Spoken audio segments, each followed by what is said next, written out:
No vídeo anterior, eu mostrei para vocês que as equações de Maxwell contêm todas as regras necessárias para se entender a luz ou as ondas eletromagnéticas. Agora eu vou discutir para vocês como que se dá origem às ondas eletromagnéticas a partir das equações de Maxwell, que são gerais, elas não se descrevem só ondas eletromagnéticas. A ideia básica é a seguinte: imagina que você tem aqui um circuito que é uma fonte de energia, né, uma fonte variável de voltagem, por exemplo, ligada a um circuito RLC. Não sei se vocês estudaram circuitos em Física 3, possivelmente estudaram em Física Experimental 3. A ideia é que o circuito RLC é um circuito que tem uma frequência característica, na qual ele oscila. Isso dá origem a correntes elétricas que são oscilatórias no tempo, são funções do tempo. E essa corrente elétrica pode, por exemplo, passar de um indutor para outro através da indução mútua, de forma que esse outro indutor gera uma DDP, que é a função do tempo nesses fios aqui. Esses fios a gente está chamando de linha de transmissão, é onde vai passar essa DDP variável com o tempo. Então isso significa que aqui, nesses terminais aqui, você vai ter potencial positivo em cima e negativo embaixo, e depois de um certo tempo vai trocar, negativo em cima, positivo embaixo, e vai ficar oscilando dessa forma, embaixo e em cima, o que me diz que se eu olhar num ponto P qualquer distante, eu tenho campos elétricos subindo e descendo, apontando para cima e para baixo, né? Lembrando que isso daqui é uma placa carregada positivamente, então significa que ela gera campo elétrico assim, né? Isso daqui de baixo é carregada negativamente, gera campos elétricos assim, né? Campos elétricos apontando em direção à placa. Se você não lembra como isso se faz, pausa o vídeo e vai revisar essa parte de campos elétricos e geração de campos elétricos em Física 3. E a soma desses dois campos elétricos dá um vetor apontando para baixo. Então, nesse instante em que aqui está positivo e aqui está negativo, o campo elétrico gerado total aponta para baixo. Pelas leis de Maxwell, um campo elétrico que varia no tempo é o que você precisa para a criação de um campo magnético. Por outro lado, esse campo elétrico variando no tempo está pegando uma região que não tinha campo magnético nenhum e criando campo magnético, o que significa que o próprio campo magnético também é uma função do tempo. Se ele é uma função do tempo, entra a lei de Faraday, da indução. Um campo magnético variável no tempo gera campo elétrico.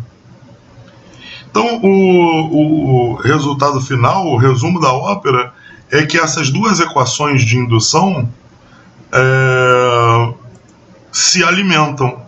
O campo elétrico variável no tempo gera campo magnético variável no tempo, e o campo magnético variável no tempo gera campo elétrico variável no tempo. Essa retroalimentação é que é responsável pela sustentação de uma onda. O campo elétrico, quando ele é criado, gera um campo magnético, e o campo magnético, quando é criado, gera um campo elétrico. Da mesma forma que existe uma autossustentação nas ondas de uma corda, porque um desvio da corda para cima gera força para baixo, e essa força para baixo gera um desvio para baixo, que gera força para cima. Então essa relação entre desvio e força é parecida com a relação entre o campo elétrico e magnético na onda eletromagnética. Repara que essa geração só envolve a oscilação de campo elétrico e magnético, então ela acontece em regiões do espaço em que você não tem carga nenhuma, só tem campo. Então, nesse sentido, a onda eletromagnética dá uma realidade física para os campos. Os campos agora passam a carregar em si uma autossustentação e serem detectados independentes das cargas. É claro que para gerar o campo elétrico oscilante em primeira instância, eu tive que ter esses acúmulos de carga aqui, nas placas. Então, o que gerou originalmente o campo eletromagnético foi uma carga variando no tempo. Mas, quando eu olho aqui distante, esquecendo de onde veio, eu vejo uma onda que se sustenta por si própria, que é independente, que tem realidade própria. É o caso da luz. Você, mesmo sem saber os detalhes dos elétrons que criaram aquele campo elétrico oscilante, você consegue detectar luz e reconhecer luz, porque ele é um campo elétrico e magnético oscilante autossustentável. Aqui tem algumas informações interessantes que a gente vai discutir ao longo dos próximos vídeos. Por exemplo, o fato de que o campo elétrico está oscilando numa direção enquanto o campo magnético em outra, e que eles oscilam criando cristas e nós nas mesmas posições. E tem uma certa velocidade de propagação também. E várias informações que a gente vai discutindo ao longo dos próximos vídeos. Só para chamar a atenção, eu citei a geração de campo através desse circuitinho aqui. Esse circuito é o que tipicamente se usa para gerar, por exemplo, ondas de rádio. Isso daqui é uma antena. Repara que existe a antena de captura, que é a do seu radinho ou da sua televisão, e existe a antena de emissão. Essa que eu desenhei aqui é uma antena de emissão, que seria a que está lá na estação de TV ou de rádio.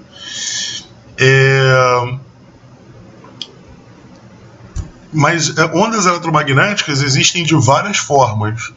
Por quê? Porque existem várias formas de você ter campos elétricos oscilantes. Essa forma que eu desenhei aqui é uma forma que depende de você ligar uma fonte variável. Essas fontes tipicamente têm uma frequência de alguns hertz, ou no máximo alguns megahertz, nunca mais do que 1 gigahertz, ou mais do que uns 10 gigahertz, na verdade. O que significa que existe um limite para quanta essa coisa de hertz, frequência, a gente vai discutir mais em detalhe o que significa.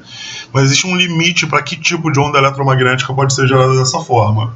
Mas existem outras formas de gerar ondas eletromagnéticas. Uma, por exemplo, é o agito molecular, a temperatura. A temperatura, energia térmica, é a energia cinética média molecular. Aqui está uma imagem de uma pessoa, e vocês olham e rapidamente reconhecem isso daqui como uma espécie de fotografia, com um mapa de temperatura desse senhor aqui. Como que vocês reconhecem que isso é um mapa de temperatura? Vocês estão acostumados a ver isso daqui como sendo um mapa de infravermelho, né?